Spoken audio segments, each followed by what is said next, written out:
ಚಿತ್ರದುರ್ಗ ಜಿಲ್ಲಾ ಕಟ್ಟಡ ಕಾರ್ಮಿಕರ ಸಂಘ ಇವರ ವತಿಯಿಂದ ಕಟ್ಟಡ ಕಾರ್ಮಿಕರ ವಿವಿಧ ಬೇಡಿಕೆಗಳನ್ನು ಈಡೇರಿಸುವಂತೆ ಪ್ರತಿಭಟನೆ ಮಾಡಲಾಯಿತು. ಜಿಲ್ಲಾಧಿಕಾರಿಗಳ ಕಚೇರಿ ಮುಂಭಾಗದಲ್ಲಿ ಸರ್ಕಾರಗಳು ನಮಗೆ ತುಂಬಾ ಅನ್ಯಾಯ ಮಾಡಿವೆ, ನಮಗೆ ನ್ಯಾಯ ಬೇಕು ಎಂಬ ಘೋಷವಾಕ್ಯದೊಂದಿಗೆ ಪ್ರತಿಭಟನಾಕಾರರು ಆಕ್ರೋಶ ಹೊರಹಾಕಿದರು. ನಮ್ಮ ಬೇಡಿಕೆ ಈಡೇರದೆ ಹೋದರೆ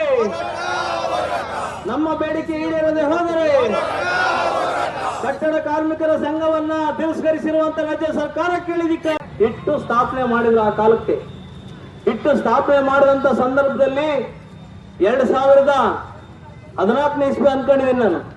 14ನೇ ಇಸ್ವಿಯಲ್ಲಿ ಅಂದಿನ ಕೇಂದ್ರ ಸರ್ಕಾರಗಳಾಗಿರ್ತಕ್ಕಂಥ ಕಾಂಗ್ರೆಸ್ ಗೌರ್ಮೆಂಟ್ ಅಲ್ಲಿ ಸನ್ಮಾನ್ಯ ಈಗಿರುವಂತ ಕೇಂದ್ರ ಏನು ನಮ್ಮ AICC ಅಧ್ಯಕ್ಷರಾಗಿದ್ದಾರೆ ಮಲ್ಲಿಕಾರ್ಜುನ್ ಖರ್ಗೆ ಅವರು ಆ ದಿನ ಕಾರ್ಮಿಕ ಮಂತ್ರಿಗಳಾಗಿದ್ರು. ಕಾರ್ಮಿಕ ಮಂತ್ರಿಗಳು ಆದಂತ ಸಂದರ್ಭದಲ್ಲಿ 5 ಕೋಟಿ ರೂಪಾಯಿಯನ್ನ ಕಟ್ಟಡ ಕಾರ್ಮಿಕರ ಮಂಡಳಿಗೆ ಕೇಂದ್ರ ಸರ್ಕಾರದಿಂದ ಹಾಕಿದ್ರು.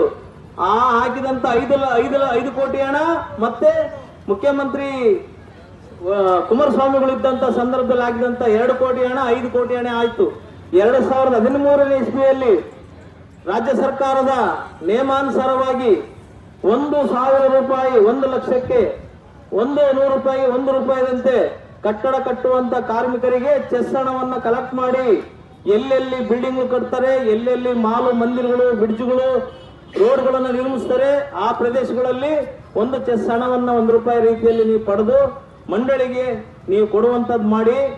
ಗ್ರಾಮ ಪಂಚಾಯತಿ ಆಗ್ಬೋದು ಏನೇ ಬರಲಿ ಏತಕ್ಕಾಗಿ ಹೋರಾಟ, ಏತಕ್ಕಾಗಿ ಹೋರಾಟ. ನಮ್ಮ ಬೇಡಿಕೆ ಈಡೇರದೆ ಹೋದರೆ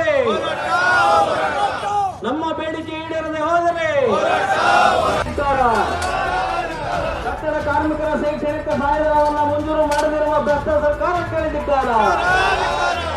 ಏನೇ ಬರಲಿ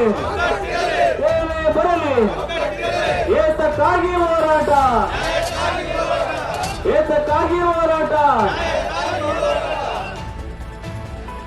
23ನೇ ಸಾಲಿನವರೆಗೂ ಎಷ್ಟೆಷ್ಟು ಸಾವಿರ ಹಣವನ್ನ ಎಷ್ಟೆಷ್ಟು ಲಕ್ಷ ಹಣವನ್ನ ಯಾವ್ಯಾವ ಕಾಲಘಟ್ಟದಲ್ಲಿ ಯಾವ್ಯಾರು ಮುಖ್ಯಮಂತ್ರಿಗಳಾಗಿದ್ರು, ಯಾರ್ಯಾರು ಕಾರ್ಮಿಕ ಮಂತ್ರಿಗಳಾಗಿದ್ರು, ಕೇಂದ್ರ ಕಾರ್ಮಿಕ ಮಂತ್ರಿಗಳಾಗಿದ್ರು ಹಾಕಿರುವಂತದ್ದು ಯಾರಿಗೂ ಸರಿಯಾಗಿ ಗೊತ್ತಿಲ್ಲ.